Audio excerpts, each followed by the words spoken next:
Elle est l'une des premières à avoir sauté le pas pour embrasser une carrière professionnelle en tant que chantre musulmane.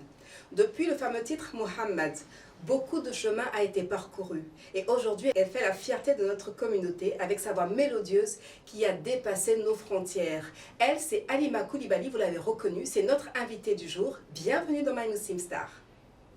La ilaha illallah, Muhammadur Rasulullah. La ilaha illallah, Muhammadur Rasulullah. Ilahi la Muhammadur Rasulullah. Ilahi walayo, mogo kananyina sabuko.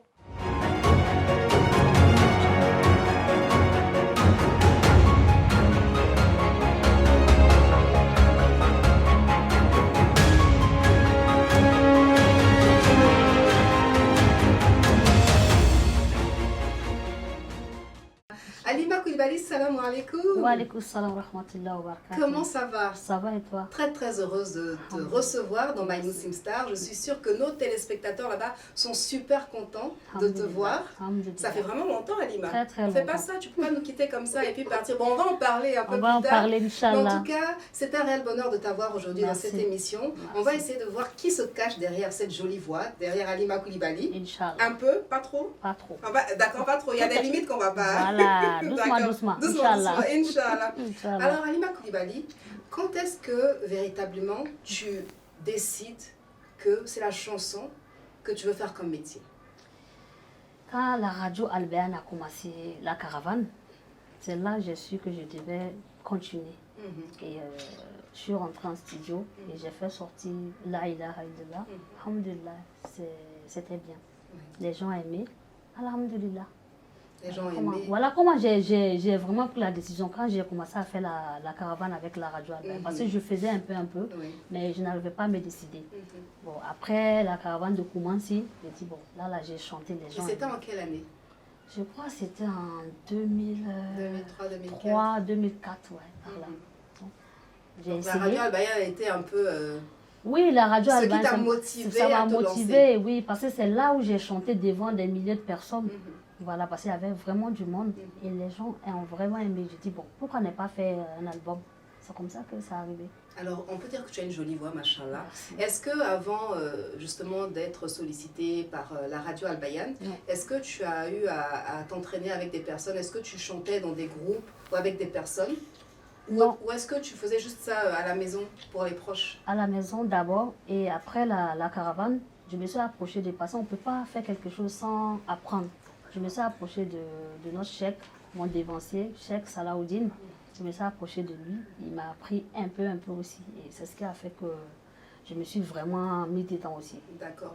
Donc, tu décides de chanter, d'aller même voir le Cheikh Salahuddin, que l'on salue au passage, un de nos dévanciers, comme tu as dit, un devancier des chantres, mais celui qui a fait beaucoup pour la radio Al-Bayan à l'époque. Et donc, comment est-ce que la famille accueille ça? Est-ce que tu viens d'une famille où il y a déjà des chanteurs, par exemple? Non, il n'y a pas. Je viens d'une famille très religieuse. Je viens d'une famille très religieuse. Il y a mon grand-père même qui ne voulait pas parce que lui, il était imam à l'époque. Et il ne voulait pas. Il me disait, est-ce que tu ne vas pas changer? J'ai dit non. Avec Dieu, on ne change pas. Quand c'est sincère, avec Dieu, on ne change pas. À part lui, il n'y a pas eu quelqu'un qui s'est imposé.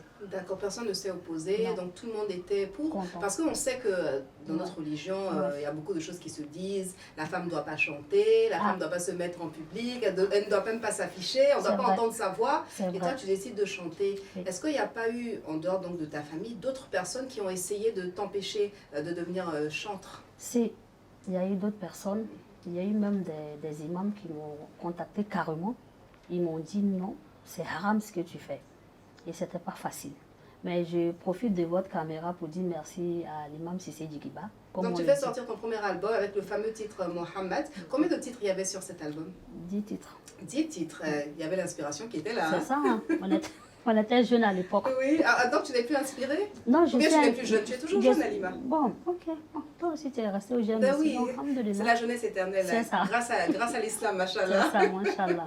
Alhamdoulilah, donc premier album Ouais. qui a un succès retentissant. Justement, tu commences à faire des plateaux télé. Oui, Tu fais aussi des concerts. oui. Comment est-ce que tu vis la chose? Est-ce que tu t'attendais justement à être, à recevoir un accueil aussi chaleureux de la part du public? Je ne m'attendais pas à ça. Mais comme je le disais, j'ai juste demandé un truc à Allah subhanahu wa ta'ala. Je lui ai dit, et je veux faire un truc, je veux que tu m'aides. Et je ne veux pas que ça reste seulement qu'en Afrique. Je veux que ça soit international.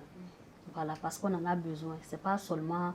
On peut aller prier dans les mosquées, oui. Mais nos femmes, il y a d'autres qui ne veulent pas aller dans les coins, comme on le sait. Ils veulent danser aussi en islam. Donc, c'est pas méchant. C'est pas méchant. Et c'est pas interdit. C'est pas interdit. Donc, je me disais, mais Allah, je veux que tu m'aides. Voilà, c'est une mission que je veux faire. Il veut que tu m'aides.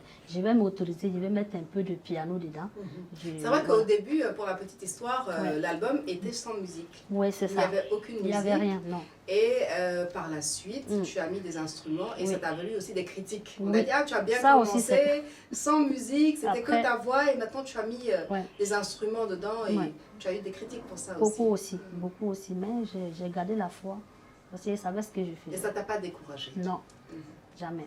Je suis restée comme j'étais et j'ai dit à Allah, il fera le reste. Et donc tu as décidé d'opter pour la chanson comme étant ton métier. C'est ça. Donc tu as décidé de te professionnaliser. Est-ce que tu t'es accompagné de personnes pour t'encadrer, pour t'aider? Non, ici, quand j'étais ici à Abidjan, j'ai pas eu, bon, je vais dire que j'ai pas eu le temps de ça. Parce que voilà. Après, quand je suis allée en France, là-bas, j'ai pris des gens pour me coacher, la voix, travailler, les techniques.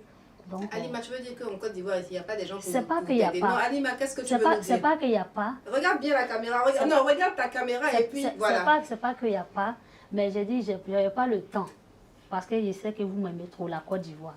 Je bougeais tellement que moi-même là, je ne voulais même pas m'asseoir un peu pour apprendre, alors que je devais m'asseoir. C'est de ta faute alors? C'est de ma faute, c'est pas la faute des gens. Hein. Donc, arrivé là-bas, j'avais plus de temps pour moi. Donc, j'ai profité pour me professionnaliser. Tu t'es professionnalisée, tu as travaillé ta voix, tes mélodies et aussi tes textes. C'est ça. Est-ce que dans tes chansons, tu n'abordes que le volet religieux ou bien est-ce que tu parles d'autres choses? Qu'est-ce qui t'inspire dans tes chansons? D'autres choses parce que quand on sort un peu, on voit que le voile est un peu critiqué. Voilà, même dans les métros, les trucs, on nous traite mal. Halima, c'est une Française, elle parle de métro, tout ça. Non, on ne connaît pas ça. C'est quoi métro? Dans le bus. Il y a des dans le bus, métro, le train. Il te traite, tu as des yeux sur toi, ils te regardent, des regards méchants. Mais j'ai profité aussi pour mettre aussi dans les chansons, pour dire le voile, que vous voulez ou pas, on va mettre. Tu vois? Donc, comme Allah, il est Allah, voilà, la maladie, on n'a pas de la maladie, on n'est pas content pour ça. C'est une preuve de Allah. Mais aujourd'hui, en Europe, tout le monde ferme les yeux. Ah, quand on ferme les yeux, quand tu penses à qui? Aux femmes voilées. Voilà, donc, avec les cache-nez, la pandémie à coronavirus qui sévit en Europe. Donc, tu vis en France depuis quelques années, Halima. Comment ça se passe là-bas? Ça se passe très bien. Au début, c'était dur parce que ici, j'étais beaucoup entourée, mais là-bas, tu te retrouves toute seule. C'était compliqué. Mais j'ai mis ma carrière de côté. Je voulais vraiment me poser, regarder ma famille, me poser, avoir des enfants, tout ça. Donc, j'ai dit faire une pause. Mais pas véritablement une pause parce que les gens m'invitaient de partout.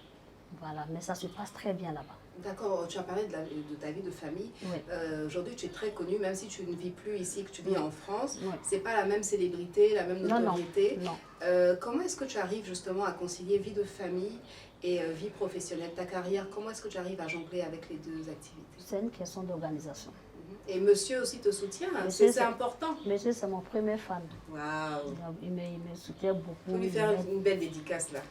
La ilaha illallah, Muhammadur Rasulullah. Ça, c'est pour toi, chérie. On ne va pas faire de commentaires. Donc, tu arrives à t'organiser, t'occuper des enfants, t'occuper de ton foyer et puis participer à des activités professionnelles. Nous vous rappelons que vous suivez My Muslim Star et aujourd'hui, nous recevons Halima Koulibaly, l'une des premières chantres musulmanes. C'est un réel plaisir de la voir sur le plateau de My Muslim Star.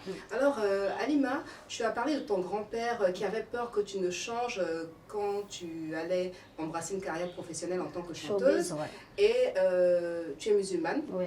Tu es pratiquante. Oui. Justement, comment tu arrives à justement garder le cap? Tu as gardé ton voile. Oui. Est-ce que les prières, tu arrives toujours à les faire à l'heure? Surtout chez vous, de l'autre côté, là-bas, c'est pas toujours évident. Entre deux métros. C'est compliqué. Comment est-ce que tu arrives justement à maintenir le cap de ta pratique religieuse? C'est ce que j'ai dit. Tu sais, quand tu aimes ta religion, tu gagnes toujours le temps pour Allah subhanahu wa ta'ala. Même si tu es derrière les États-Unis, il faut toujours avoir le temps pour Dieu. Donc, moi, j'y arrive parce que c'est ce que j'aime et j'ai pas d'autre truc si c'est pas ça. Et comment tu arrives à gérer les fans? Je parle des hommes, parce que tu es une femme. Tu es une femme. Donc, certainement que tu es sollicitée par certains hommes. Comment est-ce que tu arrives justement à gérer ce genre de situation-là? Ce que je fais, moi, à partir de 20h, je ne te connais pas, je ne décroche pas. Tu m'appelles, tu es un homme, je ne prends pas. La journée jusqu'à 17h, tu m'appelles, tu es un homme, tu me dis salam alaikum, oui, salam monsieur, c'est pourquoi. Si tu veux me ramener quelque part, je te dis non. Si c'est pour la chanson, voilà le numéro de mon manager. Comme tu es un homme, discute avec lui. J'arrive à jongler en tout cas. Je ne donne pas le temps. Parce que quand tu donnes le temps, c'est ce qui ramène des choses. Donc moi, je ne donne pas le temps. Et à partir de 20h, que tu sois femme ou homme, tu ne m'appelles pas. Soit tu me laisses un message si c'est important. Si WhatsApp, parce que j'ai laissé un message sur ma page. Si c'est pour des cérémonies, voilà un numéro à contacter. Si je ne décroche pas, laissez un message, je vous rappelle.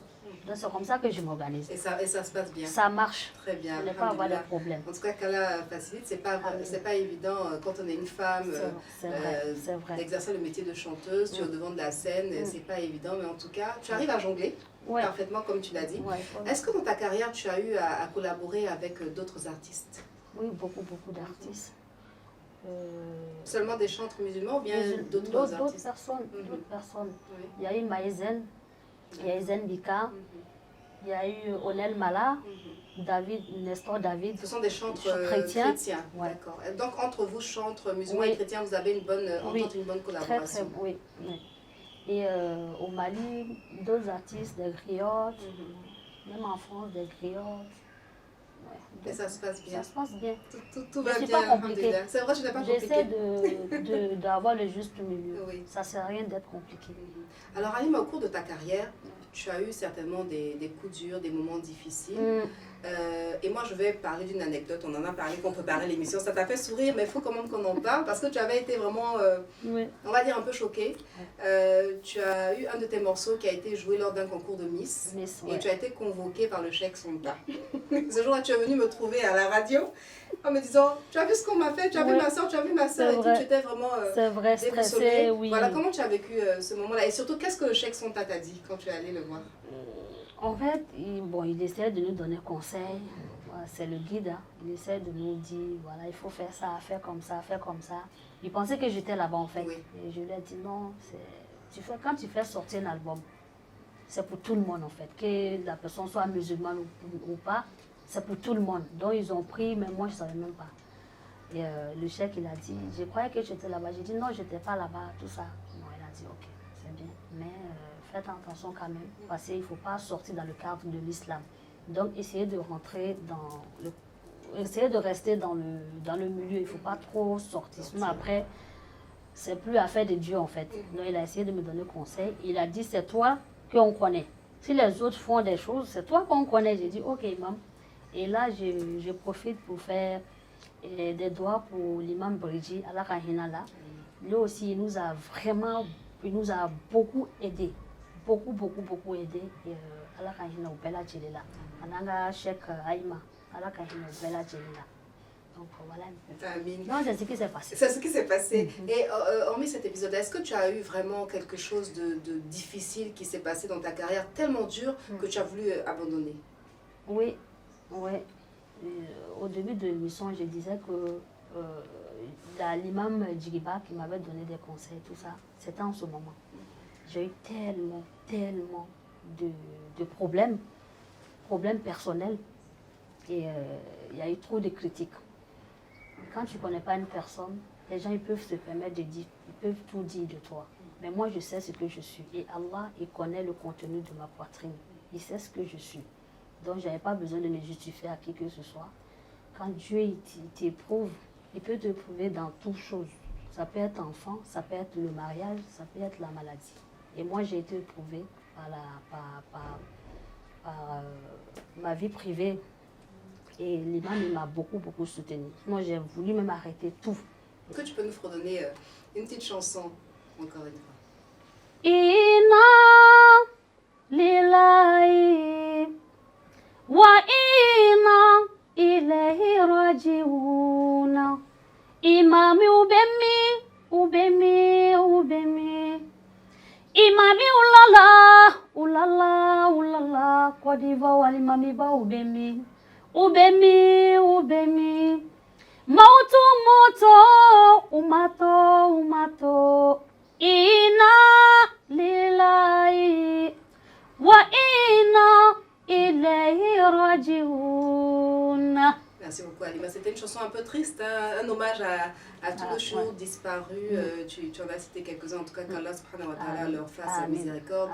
Vous êtes donc sur la télévision Al-Bayan en compagnie de Halima Koulibaly. Alors, Halima, tu as atteint, machallah, un certain niveau dans ta carrière. On peut dire que tu es une devancière pour beaucoup de nos jeunes sœurs. Aujourd'hui, il y a Internet, il y a les réseaux sociaux. Tout le monde veut devenir chanteuse ou chantre. Et il suffit de prendre un téléphone et puis de faire quelques prestations. Mais alors qu'on oublie qu'il y a derrière tout ça un travail. Toi, tu es allé apprendre avec le Cheikh Sanogo Salahuddin. Quel conseil tu peux donner à la jeune génération qui te suit? Le conseil que je peux donner, moi quand je suis venue, d'abord j'étais là-bas, on m'a appelé. On me disait, Halima Itarato, tu es parti rester là-bas, il n'y a plus de chantres. Et j'étais choquée, j'ai dit, mais comment ça, il n'y a plus de chantres? On dit, non, tous les chantres maintenant sont devenus des griots. Tu vois? Et là, quand je suis arrivée avant-hier, j'étais invitée par une télé de la place. Et c'est la même chose qu'ils m'ont sorti. J'ai dit, mais comment ça? Ok, comme il n'y a personne, je suis revenue prendre le pouvoir. Tu vois, mais ça me fait mal parce que je voulais que ça continue. Même que moi je sois là ou pas. Aujourd'hui, il y a des grandes cérémonies. Les gens sont obligés de m'appeler en France. Halima, tu peux te déplacer, mais il y a des chantres ici. Mais pourquoi ne pas travailler mes soeurs et frères? Travailler. Quand on veut être zikri lala, on veut être chante, il faut travailler. Il y a un travail derrière. On ne devient pas star ou on ne devient pas zikri lala comme ça. Il faut travailler. Je vous en prie, travaillez. Et puis, lisez aussi le Coran. Apprenez à lire le Coran. Vous allez avoir beaucoup d'idées dans le Coran. Parce qu'il y a beaucoup de choses dedans. On peut prendre pour faire des chansons, Inch'Allah. C'est important ce que tu dis, Halima, parce que justement, on se dit que voilà, quand on est chantre, on chante en malinké ou peut-être en français, on parle de certaines choses. Mais toi, tu t'inspires du Coran aussi. Ça veut dire que le côté même religieux t'inspire dans tes chansons. T'imprégner du Coran, t'en inspirer pour venir transmettre un message. Peut-être que c'est ça qui fait ta force aussi. C'est ce que je dis. C'est pourquoi je leur donne des conseils. S'ils veulent comme moi, il faut qu'ils apprennent le Coran aussi. Même si tu n'es pas allé à l'école, mais le minimum, voilà, le minimum. Même les prêches des imams, écoutez les prêches. Dans les prêches, on peut prendre. Moi, je peux prendre prêche des imams Daoud comme ça. Et puis, il a dit, je prends, je transforme, je fais une chanson. Voilà, alhamdoulilah. Donc, apprenez à lire le Coran et documentez-vous. C'est important. Il faut se documenter, il faut se cultiver, il faut apprendre et puis être sérieux dans son travail. Parce qu'il y a des personnes, une fois qu'il y a une chanson qui marche, elles ne continuent pas et puis elles s'endorment sur leur laurier. C'est ça. Donc tu es venue prendre ton pouvoir. Je suis venue parce que là c'est compliqué. En tout cas, on est très heureux de t'avoir, Halima. Quels sont tes projets? Mes projets, c'est des concerts et je reviens faire un grand concert les 20 ans de Halima. Donc, et puis mes projets aussi, faire des festivals zikri, Inch'Allah, ça est en cours et il y a un album derrière. Voilà, ce sont mes projets. D'accord, des projets, en tout cas, festival islamique. Zikri, oui, islamique. Ouais. Pour la Côte d'Ivoire ou pour la Côte d'Ivoire. Pour la France, parce que tu nous as non, dit, non, tu es dans là, le métro. Les Français n'ont qu'à me laisser, là je suis là. Tu es là pour le moment oui, et en tout cas, on te souhaite plein de succès. On espère que tout ça va être couronné de réussite et de succès.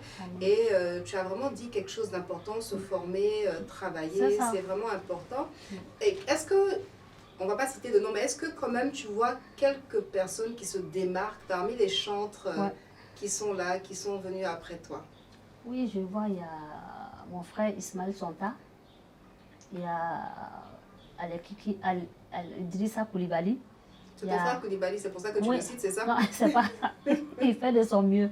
Et il y a Aïcha Traoré aussi, qui essaie de faire, voilà.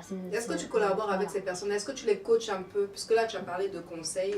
Les conseils, tu les as donnés devant la caméra. Mais est-ce que personnellement, tu as été sollicité par eux? Ils sont venus vers toi? Ou bien est-ce que toi, tu es allé vers eux pour essayer de... Il y a d'autres qui sont venus vers moi. Et j'essaie aussi vers d'autres personnes. On échange comme des sœurs. On essaie de se donner des conseils. Voilà. Donner des conseils en tant que grande sœur, en tant que grande devancière au niveau donc, des chantres musulmans. Et quel mot tu as à dire pour la télévision albayenne? Tu as connu la radio, aujourd'hui il y a la télévision albayenne. Un mot pour les téléspectateurs de la télévision albayenne? Alhamdulillah, je suis très contente de l'évolution parce qu'on en avait besoin. Moi-même là, je disais, mais Albayan fait une télé pour nous, voilà, pour l'islam, parce que même on partait faire d'autres émissions dans d'autres télévisions de la place, il n'y avait pas assez de temps pour nous, on n'arrivait pas à s'exprimer. Mais avec la radio Albayan aujourd'hui, alhamdulillah, on a le temps pour véhiculer le message d'Allah subhanahu wa ta'ala, et je suis très très très fière de tous ceux qui nous soutiennent jour et nuit. Merci à vous, qu'Allah vous protège et qui nous guide sur le droit chemin. Amin, amin, amin. Merci beaucoup. Halima Koulibaly, merci d'avoir pris de ton temps. Tu es là pour un court séjour et on a profité pour te happer comme ça. Et puis, on a passé un excellent moment en ta compagnie. En tout cas, on te remercie et on te souhaite plein de succès dans ta carrière, dans ta vie professionnelle et dans ta vie familiale. Tu t'en doutes bien, on ne va pas te laisser partir sans que tu nous fredonnes un petit quelque chose. Et donc, moi, je vais profiter pour dire salam alaikum wa rahmatullahi wa barakatuh à nos téléspectateurs. Merci à vous de nous avoir suivis. Rendez-vous très prochainement pour un autre numéro et je vous laisse en compagnie de Halima Koulibaly pour vous dire salam alaikum. Wahidu samadu Allahu samadu Allah toga wahidu neba wele wahidu Allah toga wadudu neba wele wadudu neba wele jabaru neba wele kaharu asidi kake slamayala asidi mase slamayala amunafiki kake albayanila munafiki mase albayanila awunya tato alama masa Allah yanga keleke Allahu samadu